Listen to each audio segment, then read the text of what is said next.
Bear Grylls from Man vs. Wild said survival can be summed up in 3 words: never give up.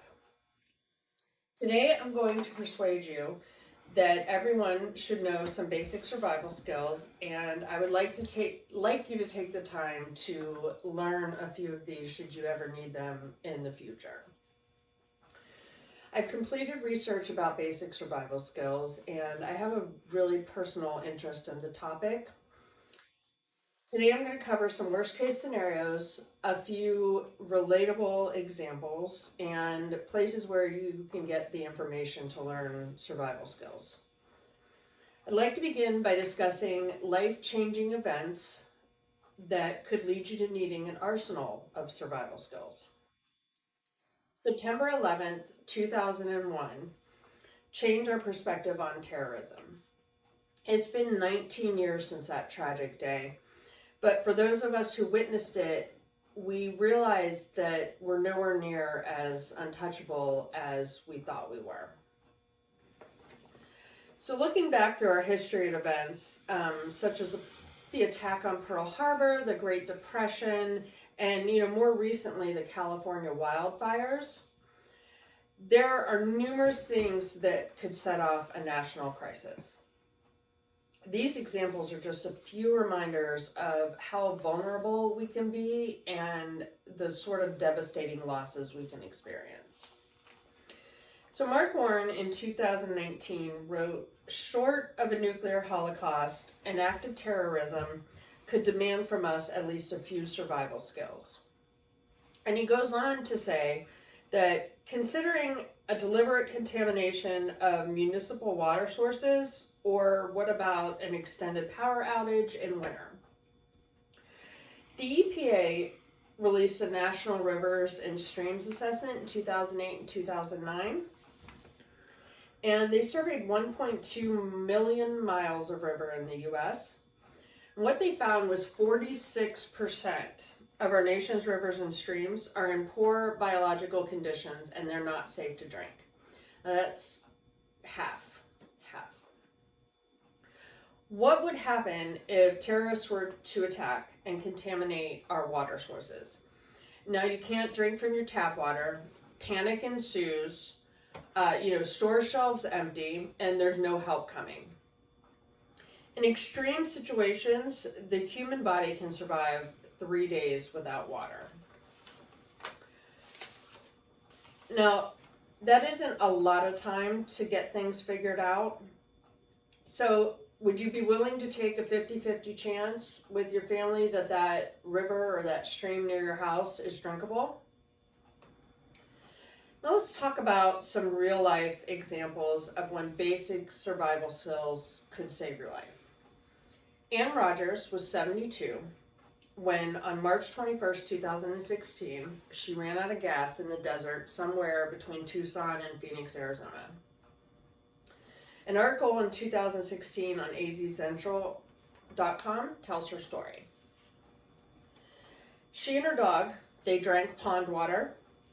They found edible plants and berries to eat, which is something she was knowledgeable in.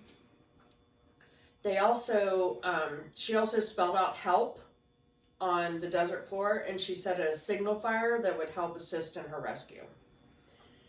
So she spent 9 days out in the desert with her dog before she was found. And she survived. Now think of a situation that you can relate to. What if you're traveling and your car breaks down in a remote area? Have you considered packing a box of supplies to keep in your trunk? A blanket, water, snacks, flashlight, just simple things that could help you if you're stuck in an area for, a couple of days. What if your kids are traveling? Have you prepared them for if they're in a remote area and they break down? Do they know, do they have a box like this in their trunk? Situations when you're hunting. So you fall from your tree stand and you're injured, or you get turned around in the woods and you lose your way. Have you supplied yourself with the ability to get help and to survive? It's important to recognize that survival skills go beyond just, purifying water, building a fire, that sort of thing. It starts with knowledge. And here are some suggestions on where to get that knowledge. Articles are a great way to educate yourself in survival skills. How many times have you heard someone say, well, I knew how to do it because I read that in an article once?